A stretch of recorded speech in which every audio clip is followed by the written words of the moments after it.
Abdulaziz Shep nomli kuzatuvchimizdan kelgan savol. Assalomu alaykum. O'g'lim 8 oylik atopik dermatit tashxisi qo'yilgan. Juda qattiq parhezdamiz, lekin shunda ham ketmayapti. Savolim, vitamin komplekslar berish mumkinmi bolaga? Savol uchun rahmat. Vitamin komplekslar bolaga berish mumkin emas. Sababi vitamin komplekslar tarkibidagi qo'shimcha rang beruvchi, ta'm beruvchilar, shirinliklar bolada atopik dermatitni avj olishiga sabab bo'lishi mumkin. Bundan tashqari, bola iste'mol qilayotgan qo'shimcha ovqati yoki ona suti tarkibidagi vitaminlar ko'pincha bola uchun yetarli bo'ladi.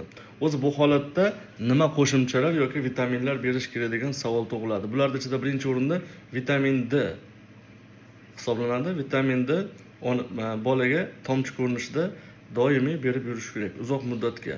Bundan tashqari, xuddi shu vitamin D ni onaga ham berish kerak, bolani tuzalishini tezlashtiradi. Keyingi muhim bo'lgan vitaminlardan bittasi bu omega 3. Omega 3 ni emizikli onalarga doim berib yurish bolalardagi atopik dermatit bilan bog'liq yallig'lashni kamaytiradi. Keyingi qo'shimchalardan bittasi bu probiotiklar.